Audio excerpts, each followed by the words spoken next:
Nous poursuivons ce paragraphe consacré à la régularité d'une fonction somme de séries entières par un résultat sur la primitivation d'une somme de séries entières sur l'intervalle ouvert de convergence. Donc là encore, je considère une série entière la série des an z puissance n pour a une suite complexe. Je m'intéresse plus précisément à la fonction qui à x donne la somme de n égale 0 à plus l'infini des an x puissance n, qui est une fonction définie sur l'intervalle moins ra ra. Eh bien, je prétends que cette fonction f, en fait, je peux en trouver une primitive. Il suffit pour cela de prendre, pour n'importe quelle constante, la fonction f qui à x donne cette constante plus la somme de n égale 0 à plus l'infini de 1 sur n plus 1 à n x puissance n plus 1.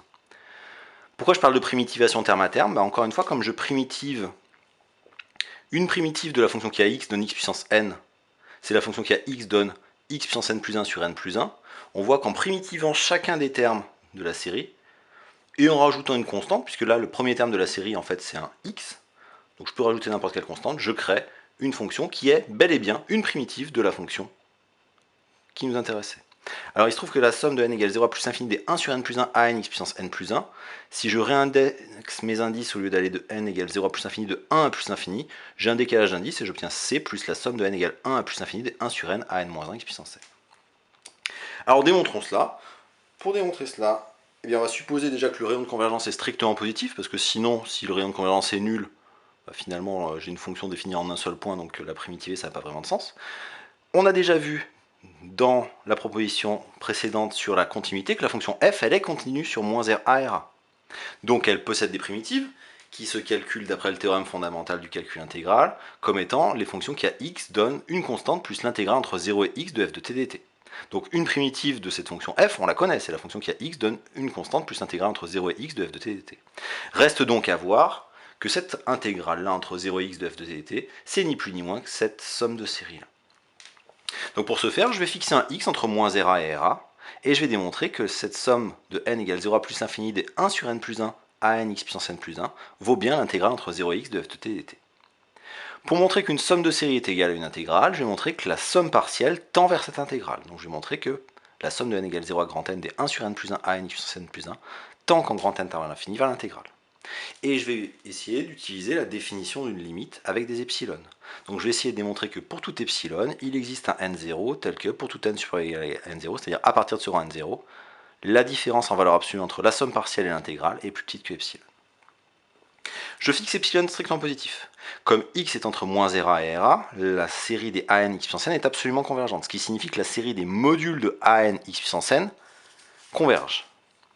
Et ce qui signifie également que la somme de n égale grand n plus 1 à plus l'infini des an x puissance n tend vers 0 quand grand n tend vers plus l'infini, puisque la série des modules de an x puissance n est une série convergente.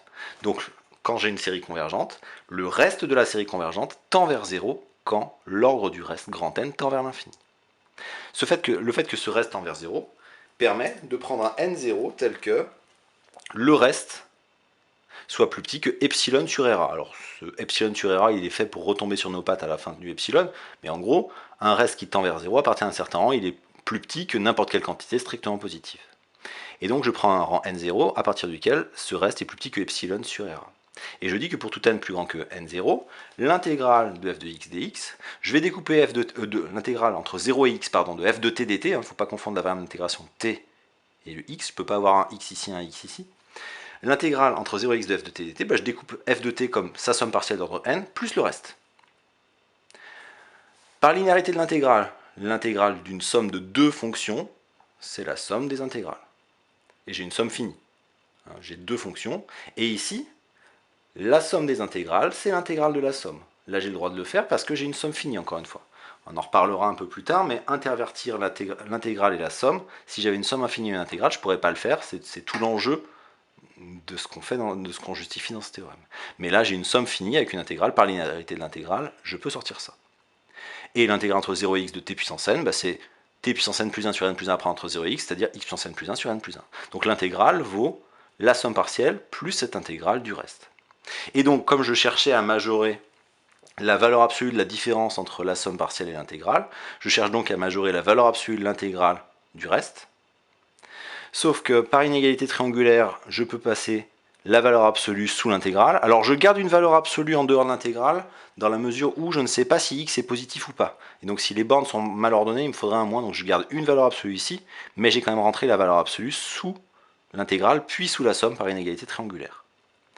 Mais comme ce qui est là-dedans, le t, il varie entre 0 et x, donc en valeur absolue, la valeur absolue de t est plus petite que la valeur absolue de x, et que cette somme de série, ce reste de série convergente est plus petit que epsilon sur RA, cette quantité-là est plus petite que epsilon sur RA, et par inégalité sur l'intégrale, on obtient finalement que ceci est plus petit que epsilon sur RA fois la largeur de l'intervalle qui vaut valeur absolue de x, et comme valeur absolue de x est plus petit que RA, on obtient bien plus petit que epsilon. Et donc on a bien démontré que pour tout epsilon, strictement positif, il existait un rang à partir duquel la valeur absolue de la somme partielle moins l'intégrale est plus petit que epsilon, ce qui justifie bien que la somme partielle tend vers l'intégrale, ce qui donne bien que la somme de la série vaut l'intégrale, et en remplaçant cette intégrale par ceci, on obtient bien que la fonction qui a x donne c plus cette somme de série est bien une primitive de f sur l'intervalle ouvert de convergence.